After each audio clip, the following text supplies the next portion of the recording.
भगवान श्री कृष्ण और गरुड़ जी का संवाद है। मुक्ति का प्रकरण चल रहा है कि मनुष्य मोक्ष को कैसे प्राप्त करे। तो राष्ट्र पर संकट उपस्थित हो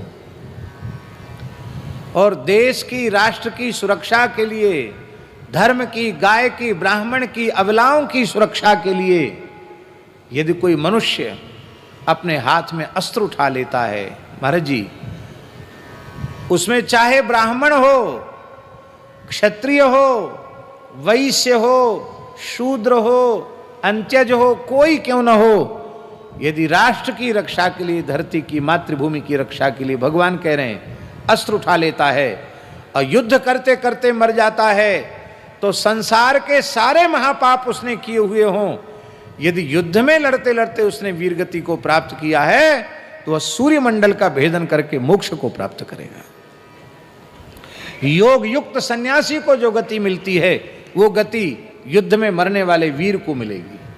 और महाराज जी, क्षत्रिय के लिए तो ऐसी विचित्र बात लिखी है गरुड़ पुराण में, लिखा है, भगवान कह रहे हैं कि बड़ा यज्ञ करे क्षत्रिय और उस यज्ञ में, श्रौत यज्ञ में सोम रस का पान करे तो उसको कितना पुण्य होगा क्षत्रिय को, किंतु उस सोम रस के पान से 100 गुना पुण्य है जब क्षत्रिय गाय, ब्राह्मण और धर्म की रक्षा के लिए लड़े और उसमें ललाट में उसके कोई अस्त्र, बाण अथवा कोई अस्त्र धसे और फिर रक्त की धारा बहे और वो रक्त के कुछ अंश यदि लड़ते लड़ते उसके मुख में चला गया तो सैकड़ों सोमपान से बढ़कर है, वो सारे पापों से मुक्त होकर और मोक्ष को प्राप्त करेगा।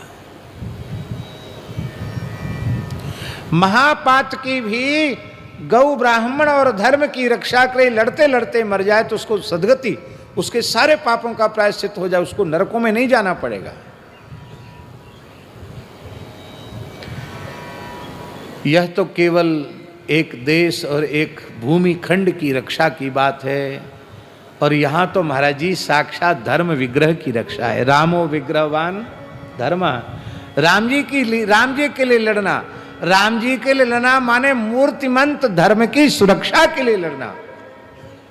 राम काज, राम जी के निमित्त युद्ध करना, और क्षण भंगु शरीरा, शरीर तो नाशवान है और युद्ध भी कहाँ करेंगे हम लोग।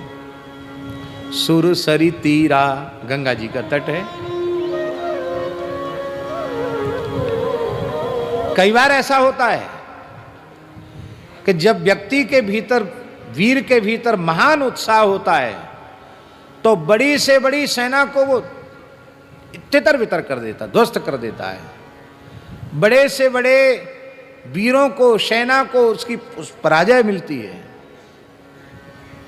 निषाद राज कहते, यदि हम लोग विजयी हुए और ये सेना भागकर अयोध्या चलेगी तो हमारा काम हो गया, तब हमारा जीवन जन्म सफल हो गया, क्योंकि हमारी वीरता, शूरता राम जी के काम आ गई। और यदि हमारी वीरगति हो गई तो राम जी के निमित्त प्राणों का त्याग करेंगे, और श्री गंगा जी का तट है। हमारे तो दोनों हाथ में लड्डू हैं, दुहू हाथ मुद मोदक मोरे, तुलसी के दुहू हाथ मोदक हैं, ऐसे ठाऊं जाके जिए मुए सोच करी है न लरी को। हमारे दोनों हाथ में लड्डू हैं।